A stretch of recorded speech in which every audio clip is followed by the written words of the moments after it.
coup d'État du 18 Brumaire qui amène Napoléon Bonaparte au pouvoir jusqu'à la chute de l'empereur en 1814, le Palais du Luxembourg a joué un rôle crucial dans cette période clé de l'histoire de France. Les grandes étapes du régime napoléonien ont été imaginées, en tout cas toujours validées, par le Sénat conservateur dans ce palais. Le Sénat conservateur, créé en 1799, s'installe au Palais du Luxembourg, qui se métamorphose pour l'occasion. Avec l'arrivée de Napoléon au pouvoir, le Palais du Luxembourg va subir sa première grande transformation. Ce palais, qui était un palais d'habitation pour les princes, pour les rois, va devenir un lieu où va siéger une assemblée législative. Longtemps décrié pour sa docilité, ou au contraire pour avoir déchu l'empereur en 1814, le Sénat conservateur a en tout cas été au cœur des institutions pendant les 15 années où Napoléon a gouverné la France. En protégeant les institutions d'atteinte à leur fonctionnement régulier et en écartant Napoléon du pouvoir, le Sénat a réussi à permettre la continuité de l'État. Le Sénat, au fond, est un des grands acteurs du régime napoléonien, peut-être le plus méconnu.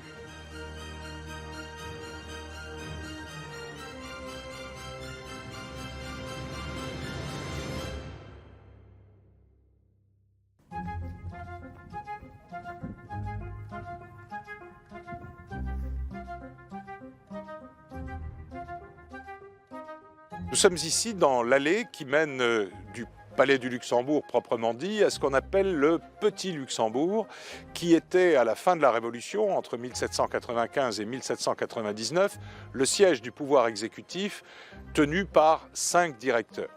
Parmi ces directeurs, l'abbé Emmanuel Sieyès préparait un coup d'État parlementaire pour renforcer le pouvoir exécutif dans la Constitution et rendre les institutions plus fluides, fonctionnant mieux.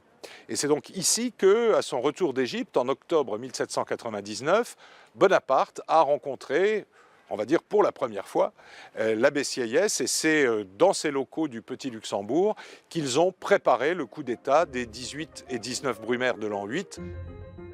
Un coup d'État pensé de longue date et pour lequel Napoléon Bonaparte n'était pas le premier choix, mais le général s'impose vite comme l'homme de la situation. Reste à convaincre les chambres parlementaires. Le coup d'État du 18 Brumaire devait être un coup d'État purement parlementaire. On fait croire aux chambres qu'un complot jacobin les menace, on fait nommer Bonaparte à la tête de la garnison de Paris et les chambres décident de se réunir en dehors de la capitale, comme le prévoit la Constitution, au château de Saint-Cloud. Le deuxième jour du coup d'État, le 19 Brumaire, on essaye d'obtenir des chambres le vote de la révision de la Constitution et Bonaparte perd patience et finalement, après une bousculade dans un des 2 conseils, il fait intervenir la troupe et expulse les députés.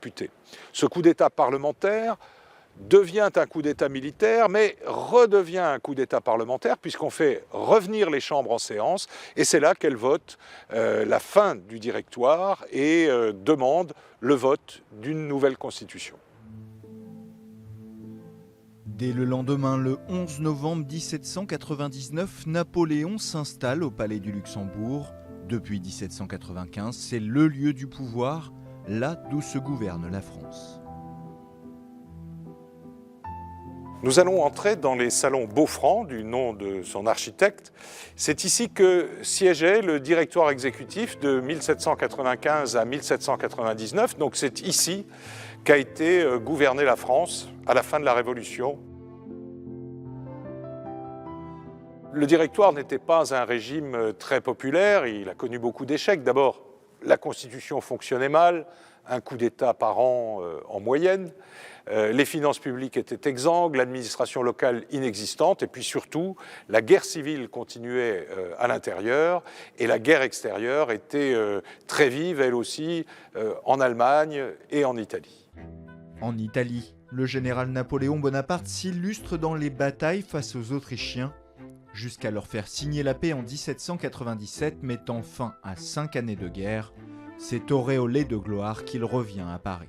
En 1797, Napoléon Bonaparte rentre de la campagne d'Italie et il est reçu ici, au Palais du Luxembourg, solennellement par le directoire, à qui il doit remettre le texte du traité de Campo Formio. Le directoire reçoit Bonaparte avec tous les honneurs parce qu'il faut savoir aussi que Bonaparte est déjà connu est déjà un peu populaire. Donc c'est une façon de capter la gloire qu'il a obtenue en Italie et puis surtout de montrer au peuple qu'on accepte ce traité de Campo Formio qui au départ n'a pas fait très plaisir au directeur parce qu'un général se substitue au gouvernement et au ministre de l'Intérieur pour négocier la paix, ça n'était quand même pas habituel à cette époque. Le Directoire chargera ensuite Napoléon d'envahir l'Égypte. Ce n'est qu'au retour de cette expédition que Sieyès fera de Bonaparte son homme de main pour le coup d'État.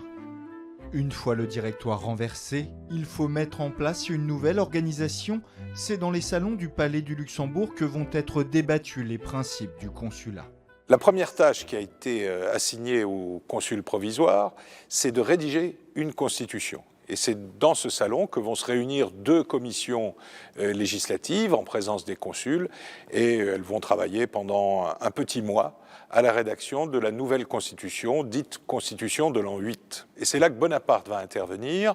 Il va laisser à Sieyès la partie législative qui l'intéresse peu, mais va beaucoup s'occuper de la partie concernant le pouvoir exécutif, avec évidemment les plus grands pouvoirs, la principale liberté qui sera donnée au futur consul. Sieyès a donc le champ libre sur la partie institutionnelle. Dès le titre 2 de la Constitution, le Sénat conservateur est créé, avec un rôle majeur à la clé. La grande innovation de la Constitution de l'an 8, c'est la création de ce Sénat conservateur, au sens de conservateur de la Constitution. C'est une idée de Sieyès qui souhaitait une assemblée de sages qui puisse surveiller l'application du texte fondamental, arbitrer les différends et même exercer un contrôle de constitutionnalité des lois et des textes de l'exécutif. En plaçant le Sénat conservateur aussi haut dans la Constitution, les rédacteurs veulent marquer son rôle de garant des autres institutions. Très clairement, il y a une volonté honorifique d'une part et aussi très symbolique. Mettre en avant les sénateurs en tant que tels comme étant des garants du bon fonctionnement des institutions et d'autre part s'assurer du fait que l'on vise justement à stabiliser les institutions. Le Sénat conservateur a l'ascendant sur les chambres législatives, c'est lui qui est chargé de désigner ses membres par un suffrage indirect. Les pouvoirs sont effectivement considérables. Le premier d'entre eux, c'est se substituer à l'élection, puisque ce sont les sénateurs qui vont désigner la plupart des personnes amenées à travailler au sein des institutions publiques et notamment au sein du corps législatif, du tribunat, etc., etc. Les membres du Sénat sont au départ nommés par Sieyès et les autres consuls, puis par une formule de cooptation. Ils sont au début du régime 80 et vont donc se voir assigner comme siège le Palais du Luxembourg.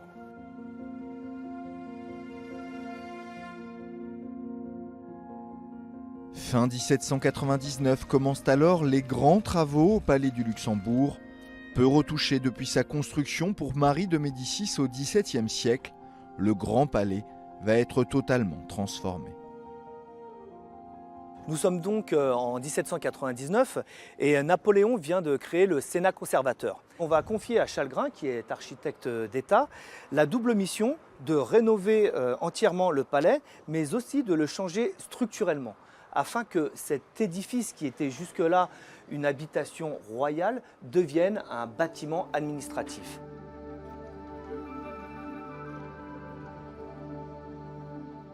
Le premier chantier de Chalgrin va être d'offrir à ces nouveaux sénateurs une entrée digne de ce nom.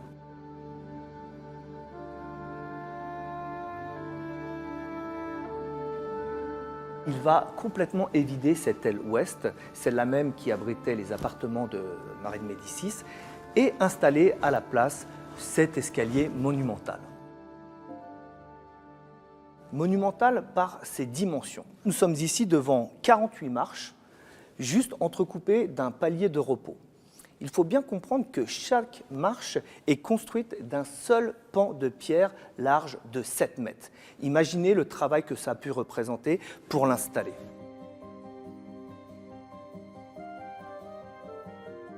Chalgrin va utiliser quelques éléments de décor pour donner une touche d'orientalisme à l'ensemble. C'est-à-dire qu'il va faire installer des lions de Nubie, des lions qui sont sans crinière et qui viennent de l'Égypte ancienne. Il va aussi installer tout autour de l'escalier une frise sculptée qui reprend des éléments de décor qui proviennent de la Grèce et de la Rome ancienne. On retrouve dans le haut de l'escalier d'honneur le style antique emprunté par Chalgrin. Il va utiliser 28 colonnes d'ordre ionique pour tenir la voûte majestueuse qu'il vient de créer. Cette voûte est composée de 308 rosaces en caisson.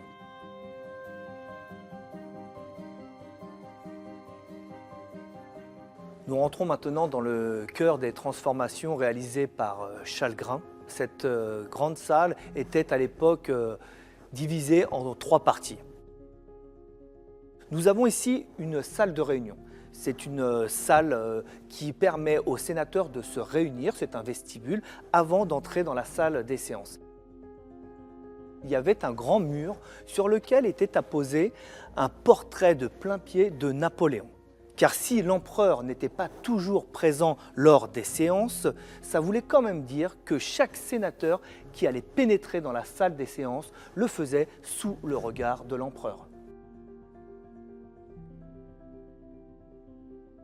La porte se situait sur le côté droit du mur. Vous n'aviez qu'à la pousser et vous rentriez directement dans la salle des séances.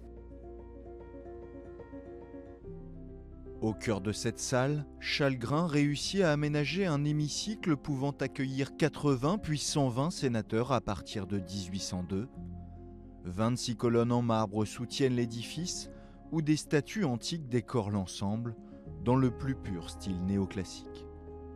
Face aux travées des sénateurs au cœur de la pièce, dans un renfoncement créé spécialement, Chalgrin installe le trône de l'empereur, un trône surmonté d'un dé de forme circulaire soutenu par 6 cariatides de plus de 2 mètres de haut, drapés à l'antique. Si le dé a depuis quitté le palais, le trône est lui toujours dans la salle qui l'accueillait à l'époque. L'inspiration orientale est évidemment présente puisqu'il repose sur 2 sphinx aux ailes déployées. Sur le velours, le N napoléonien et l'abeille rappellent les emblèmes de celui qui deviendra empereur en 1804.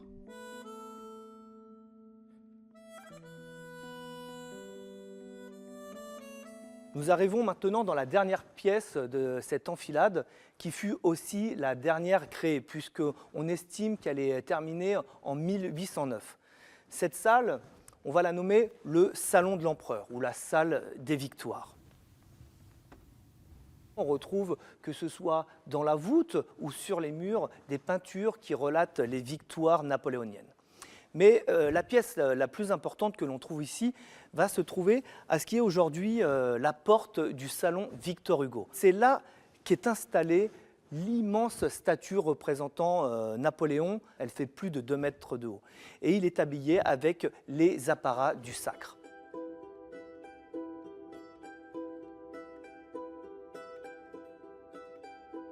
Le Sénat conservateur a donc désormais un palais aménagé pour travailler.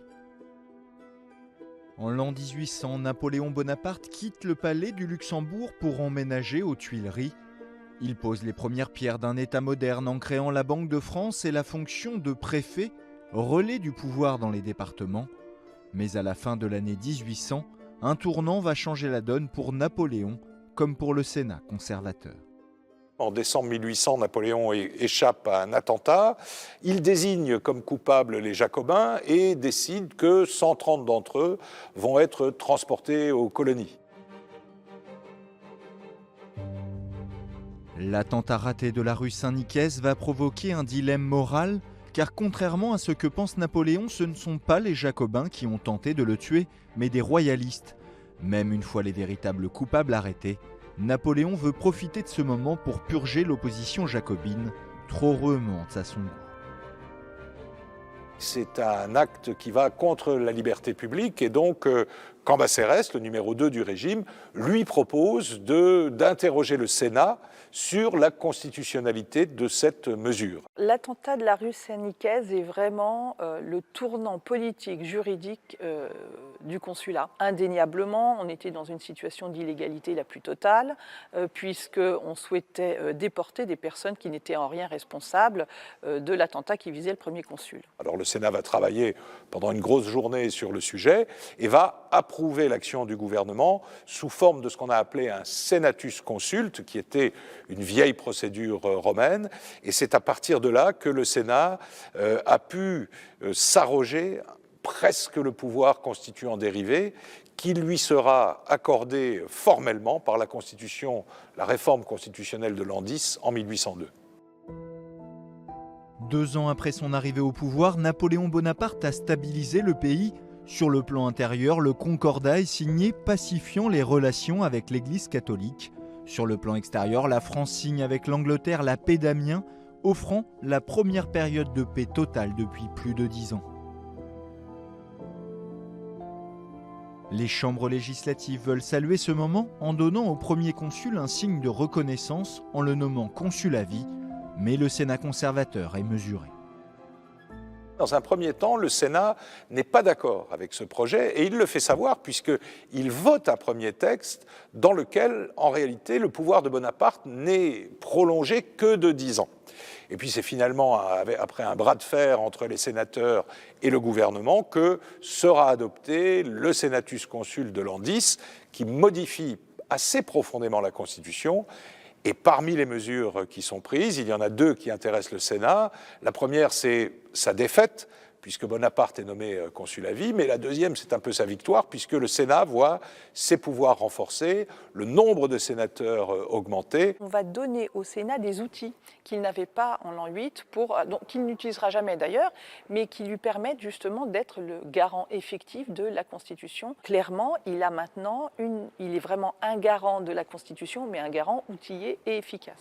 Cette pratique qu'on va appeler celle des senatus consultes, qui va être de la part du Sénat, dans son rôle de conservateur de la Constitution, une mission d'interprétation de la Constitution, voire même à un moment donné de modification de la Constitution, ce qu'on appelle le pouvoir constituant dérivé, qui n'était pas prévu dans la Constitution et que l'on va remettre au Sénat, qui bien sûr s'en saisira.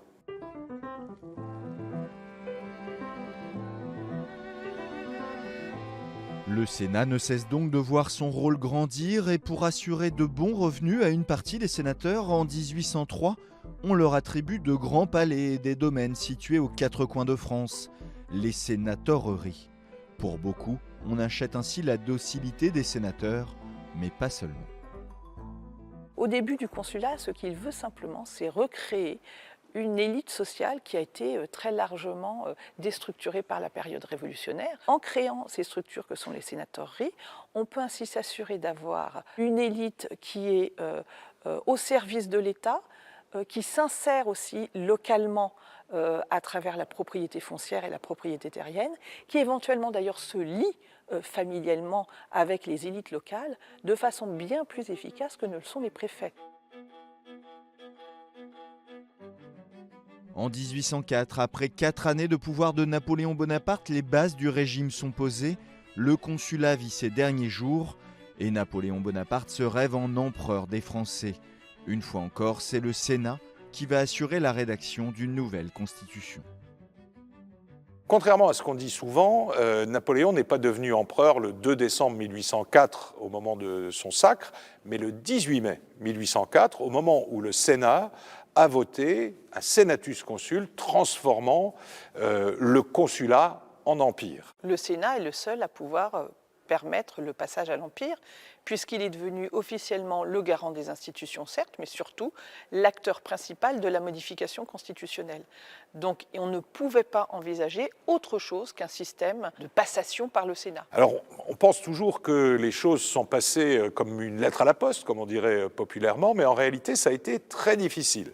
La procédure a été complexe et surtout au Sénat, il y a eu des débats, de véritables débats avec des discours de sénateurs qui, bien qu'acceptant l'Empire, le rendaient conditionnel. Ils sont en partie à l'origine du serment impérial qui relativise cette idée que l'Empire met à mal toute idée de conservation des institutions. Bien au contraire, l'empereur et ses descendants s'engagent à respecter les principes fondamentaux ayant conduit au système consulaire et impérial. Ces conditions se retrouvent d'ailleurs dans le serment constitutionnel que l'empereur a prêté justement le 2 décembre 1804 à Notre-Dame.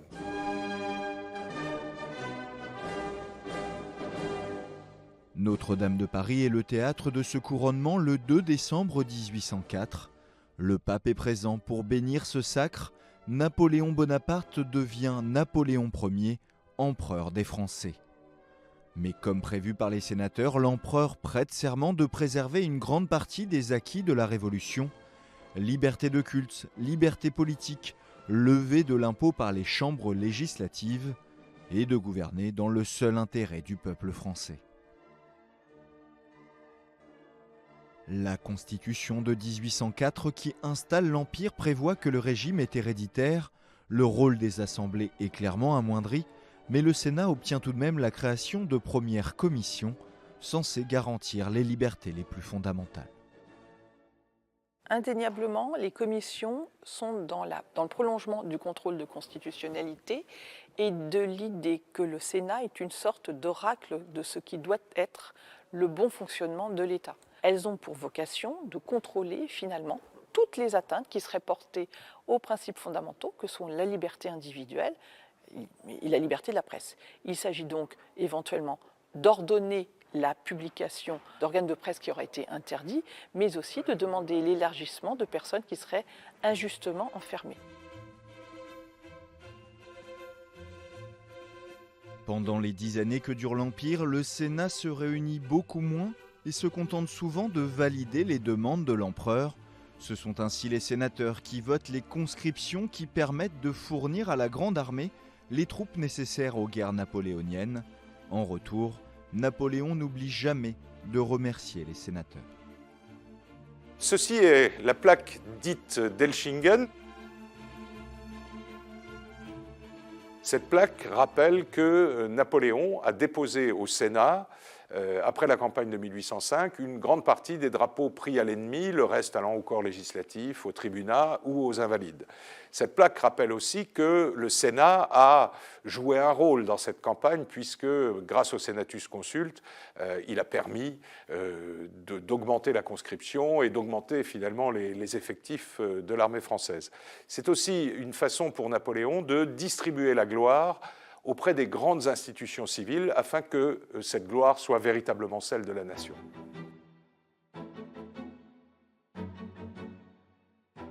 Pendant près de 10 ans, personne ne remettra en question la vision de l'empereur, du moins tant que les victoires s'enchaînent.